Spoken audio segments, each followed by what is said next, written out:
अस्सलाम वालेकुम रहमतुल्लाह। अरे भाई, मैं इस वक्त मकाम ज़िल पर मौजूद हूँ। ये वो ख़ूबसूरत मकाम है जहाँ नबी करीम सल्लल्लाहु अलैहि वसल्लम ने जब मक्का से हिजरत की मदीना की तरफ, तो इस मकाम पर हज़रत अबू बकर सदीक़ रज़ी अल्लाह ताला अन्हो के साथ कुछ देर आराम फरमाया। इस मकाम पर हज़रत अबू बकर सदीक़ रज़ी अल्लाह ताला अन्हो के साथ कुछ देर आराम फरमाया और नबी करीम सल्लल्लाहु अलैहि वसल्लम को यहाँ के लोगों ने पहले नहीं देखा था। जब हज़रत अबू बकर सदीक़ रज़ी अल्लाह ताला अन्हो यहाँ पर आए तो हज़रत अबू बकर सदीक़ की दाढ़ी सफ़ेद थी, तो सब लोगों ने हज़रत अबू बकर सदीक़ को नबी करीम सल्लल्लाहु अलैहि वसल्लम समझा और उनका इकराम करने लगे। लेकिन यहाँ पे जैसे ही धूप आई और हज़रत अबू बकर सदीक़ रज़ी अल्लाह ताला अन्हो चादर ओढ़ के नबी करीम सल्लल्लाहु अलैहि वसल्लम पे साया करने लगे, तो तब लोगों को मालूम हुआ कि नबी करीम सल्लल्लाहु अलैहि वसल्लम असल में ये हैं। तो फिर लोग उनसे मिलने लगे। तो यहाँ पे उन्होंने रेस्ट किया था। इस जगह को मकाम ज़िल कहते हैं, यानी कि छाँव का मकाम। यानी कि उन्होंने हज़रत अबू बकर सदीक़ ने यहाँ पर छाँव की थी नबी करीम सल्लल्लाहु अलैहि वसल्लम पर। यहाँ पे ये मसल्ले बिछे होते हैं, यहाँ पे लोग नमाज़ें पढ़ते हैं। अभी कोरोना की वजह से इन्होंने ये उठाया हुआ है। बिल्कुल इसी मकाम के सामने ये वेल है। यहाँ पे कबीला आबाद था, अतक ना, बनु अतक, ये उसका कुआँ है। तो ये इसकी बोरिंग है और वहाँ से बोरिंग से ये पानी इधर लाया जाता है और फिर ये वज़ू के लिए यहाँ पे जो है जगह बनाई हुई है इन्होंने। तो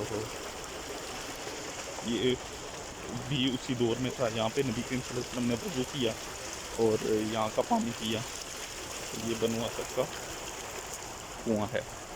इसी तरह ये आगे ये जो बाग है, ये एक सहाबी रसूल जो नबी करीम सल्लल्लाहु अलैहि वसल्लम की आमद से पहले ही, मदीना आमद से पहले ही मुसलमान हो चुके थे। उनका नाम कुलसूम बिन अदम है।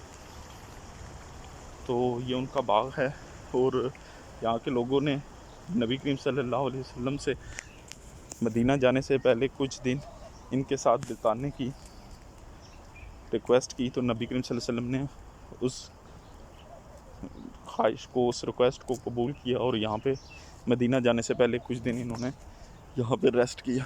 बड़ा पुरफ़िज़ा माहौल है, बड़ा बाअदब, और यहाँ की हर चीज़ जो है ना, एक नबी करीम सल्लल्लाहु अलैहि वसल्लम की यहाँ से गुज़रने की गवाही देती है। खामोशी, पुरफ़िज़ा माहौल, और यहाँ की मैनेजमेंट ने इस जगह को बिल्कुल उसी टाइम जैसी जगह रखा हुआ है। और यकीनन ये वही पत्थर हैं जिन्होंने, ये वही दरख्त हैं, ये वही मकाम है जिन्होंने नबी करीम सल्लल्लाहु अलैहि वसल्लम की ज़ियारत की है और हमें इनकी ज़ियारत का शर्फ़ हासिल हो रहा है। यकीनन हम किस्मत के धनी हैं। अल्लाहुम्मा सल्ली अला सय्यिदिना मौलाना मुहम्मद व बारिक वसल्लम। और अभी इसी जगह पे हज़रत कुलसूम बिन अदम का घर भी है, वो भी हम देखेंगे इंशाल्लाह। और यहाँ पे ये ख़ूबसूरत परिंदे भी हैं।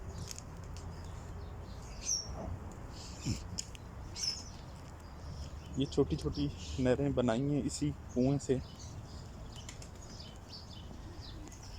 इन दरख्तों को वो करने के लिए। और इसी बाग की खजूरें नबी करीम सल्लल्लाहु अलैहि वसल्लम को इकराम के तौर पे पेश की गई थी। ये वही बाग है जहाँ की खजूरें नबी करीम सल्लल्लाहु अलैहि वसल्लम को मदीना आने से पहले जहाँ पे रेस्ट किया, सबसे पहले इसी बाग की खजूरें पेश की गई। अल्लाहुम्मा सल्ली अला सय्यिदिना मौलाना मुहम्मद व बारिक वसल्लिम वसल्लि अलैहि।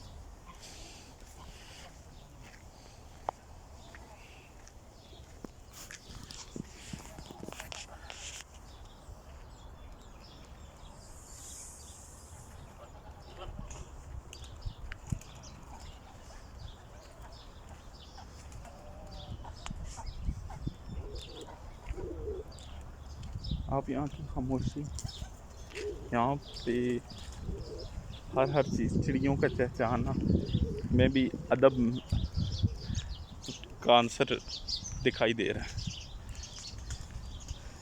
وہ بھی بڑے لگے بندے انداز میں چہچہا رہی ہیں. سبحان اللہ. اللہم صلی علی سیدنا مولانا محمد وبارک وسلم وصلی علیہ.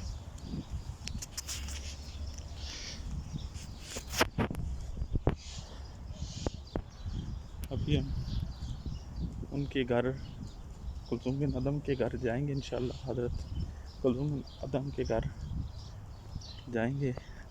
ابھی میں ان کے باغ کی سیر آپ کو کرا دوں. بہت خوبصورت جگہ ہے. یہ مسجد قباء کے بالکل بیک سائڈ پر ہے، اور یہ چونکہ پرائیویٹ جگہ ہے اس لیے یہاں پہ ٹکٹ لگا ہوا ہے. تو یہاں پہ لوگ آتے ہیں جاتے ہیں اور اپنے جو روحانی تسکین حاصل کرتے ہیں.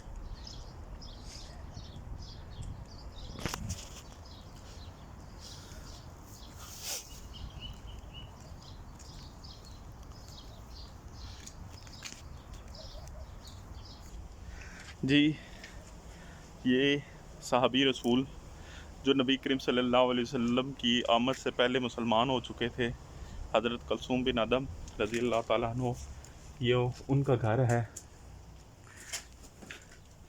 یہ ان کا گھر ہے. یہ اس دور میں یہ لکڑیوں کے اوپر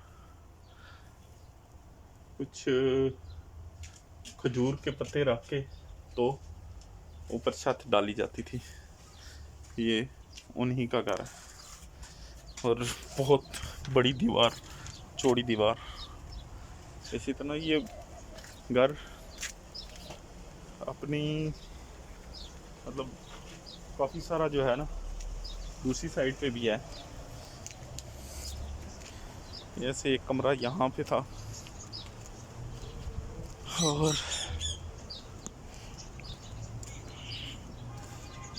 دوسری سائڈ پہ بھی ہے.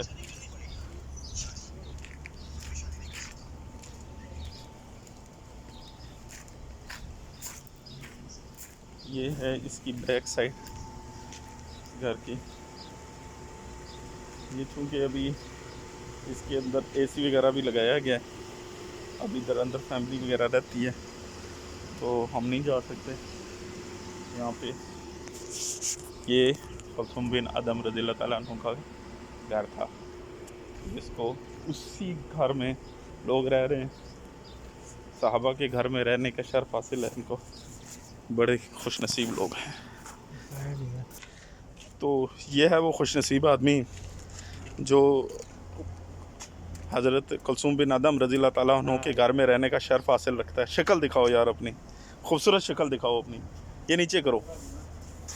یہ وہ بندہ ہے جو اس کو شرف حاصل ہے صحابہ کے گھر میں رہنے کا، اور اسی گھر میں جہاں پہ وہ ٹھنڈی ہوائیں مدینے کی کھایا کرتے تھے، یہ اے سی کی ہوا کھاتا ہے جوان آدمی.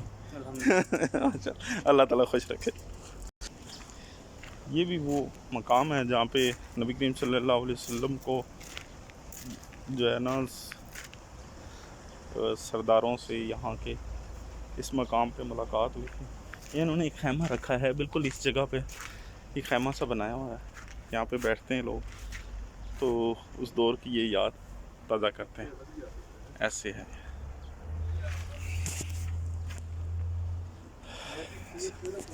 تو یہ آپ کو آج ہم نے وزٹ کرایا بنو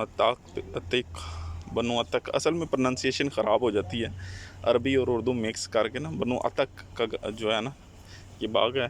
اس طرح مزرعہ صحابہ بھی کہا جاتا ہے، یعنی کہ صحابیوں کا باغ.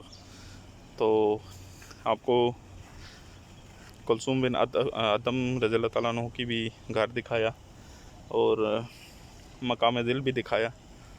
اور ٹھیک ہے، اللہ حافظ. دعاؤں کی درخواست. جزاکم اللہ خیر، اللہ حسن الجزا.